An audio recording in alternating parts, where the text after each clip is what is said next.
Good morning, students. Today we are going to start the first part of Module 3.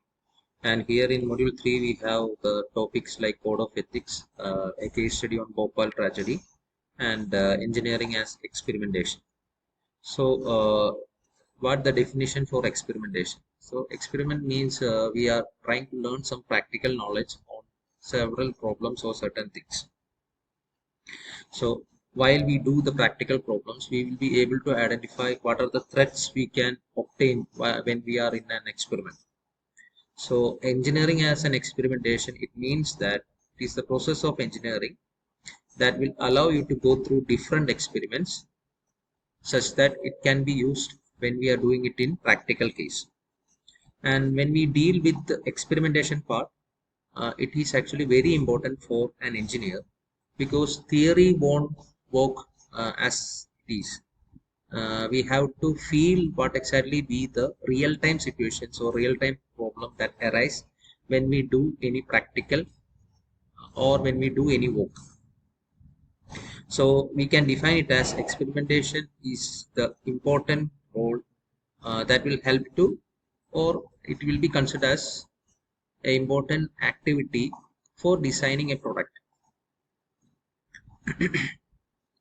So we know that when we do experiments like designing some half adder or designing some full adder, we will do the experiment in laboratory, and these experiments are done in some kind of controlled situations. So these controlled situations means when there is a problem arise, we can manage within a short time, and it will help to reduce the chances of accident or tragedy. But real-time situations are uncontrolled situations. So the practical knowledge which occur in the laboratory will be totally unused when you do the same in practical side. So what we are explaining with doing laboratory experiment is to analyze the situations that can be arise in real time. So this is what engineering as an experimentation. And now we will define with the similarities and contrast of engineering projects with standard experiments. We have a chances of uncertainty. We cannot predict what exactly be the cause of excess release of nuclear radiation to air, and we have a similarity. These engineering projects and standard experiments, these are having some correlations, and these are the similarities, and these are the differences we obtain when we do engineering projects and standard experiments. There are chances of uncertainty, and there are chances of continuous monitoring, and there are chances of learning from the past. Means when we are doing in standard experiments, we will acquire some knowledge. There may be some problems when we do the same in laboratory experiments. So standard experiments are similar to laboratory experiments. Engineering projects are similar to what we are assigned for the current or real-time work or real-time task. So these are the similarities which we can obtain from real-time projects with laboratory experiments. And these are the difference. Please go through.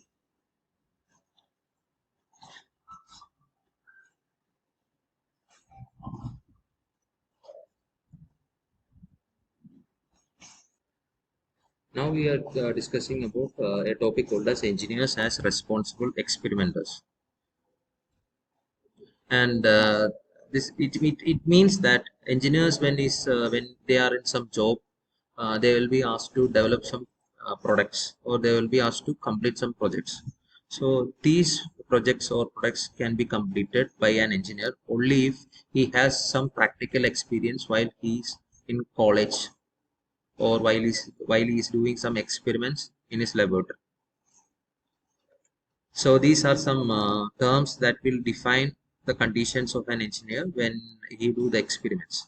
The first point is regarding consentious, which means the sense of awareness. So he should aware about what exactly be the things that must be used to overcome the problems created when he is doing some projects. Second thing is that informed consent.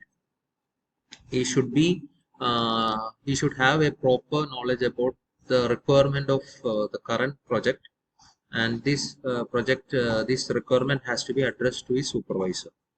And the last thing is moral autonomy. So he must be aware about the conflicts that can be arise from his coordinators or his team manager, etc. He should counter such he should have the ability to counter such problems. And the last one is moral responsibility or accountability. Accountability means he should have a proper idea, or he should have a proper awareness about the projects he developed should create a helping mentality to the society, not to harm the society. So that is about engineers and experimentations. Now we will deal with a essay topic. It is said to be as codes of ethics. So codes of ethics is it is defined as certain rights or duties or some responsibilities of the members who are dealing with professional studies or who are dealing with work assigned to develop certain good things to the society. So these are some roles that can be exhibited while we are doing a professional activity.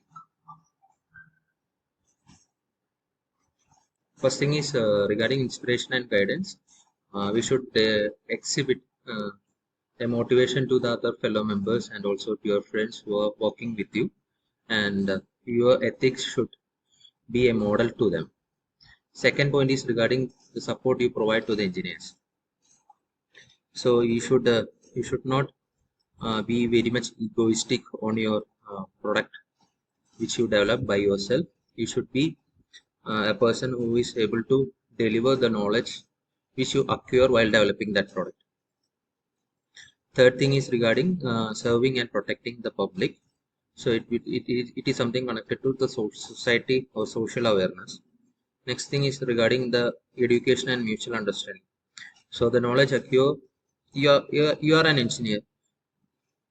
You have the skills as related to engineering degree. And when you depend upon other people, like you want to market your product, you have to depend upon the people who are having skill set in marketing. So you should be having a mutual understanding for every part of education. And fifth point is regarding the shared standards.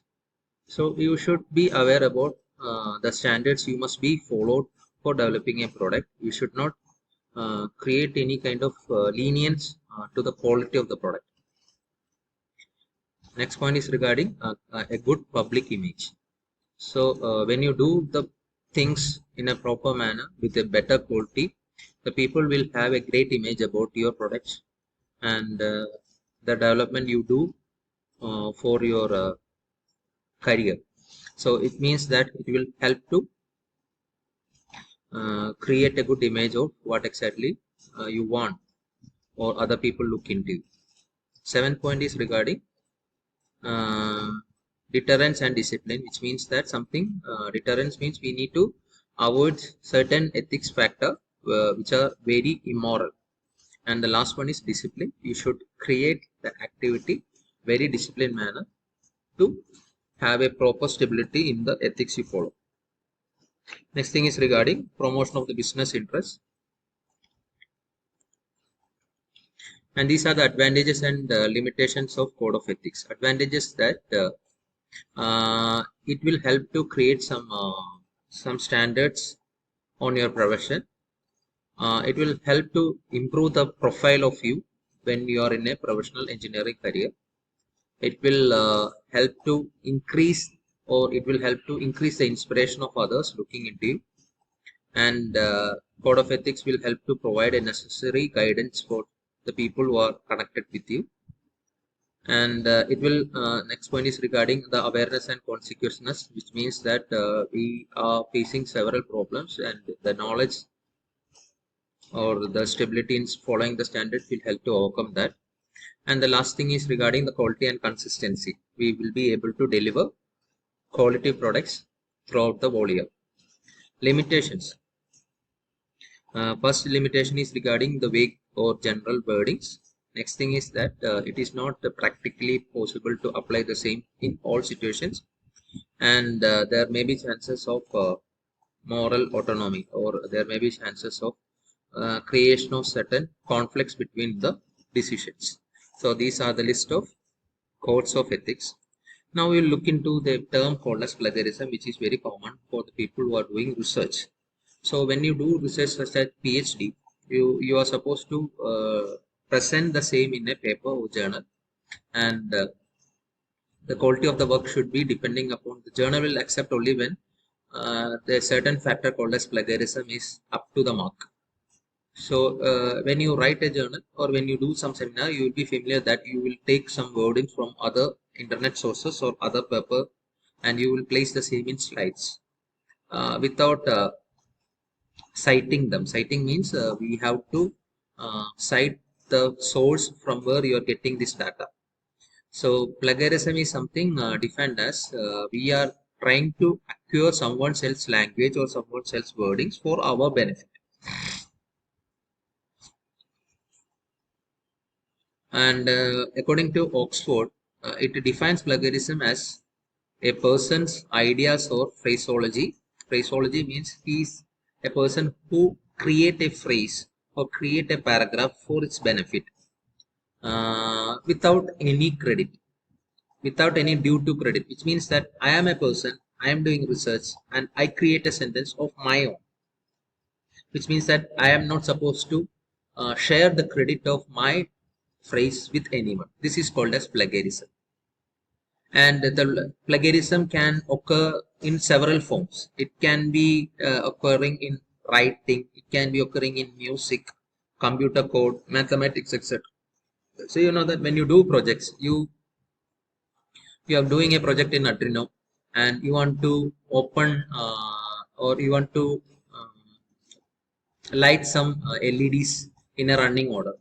So you get the code from someone else creation, and you take that code and paste the same in your IDE, and you make the project work. So it means that you are not doing anything of your own. You are taking the data from someone else's system. So it is actually 100% plagiarism. 100% plagiarism means that credit will be always assigned to the person who created that code. It is not assigned to you.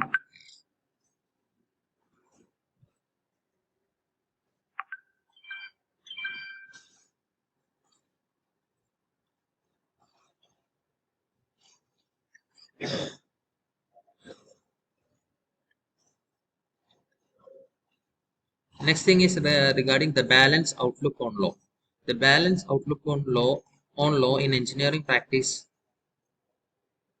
it will help to stress the necessity of laws and regulations, and also the limitations directing and controlling the engineering practice. So balanced outlook on law means whenever you do some activity, it should be under the Indian Penal Code or under the law. You should not develop something which create any problem with the society. So if you are obeying the law, you have to develop under the rules and regulations of the standards set forward by the Indian government. It's called as balanced outlook on law.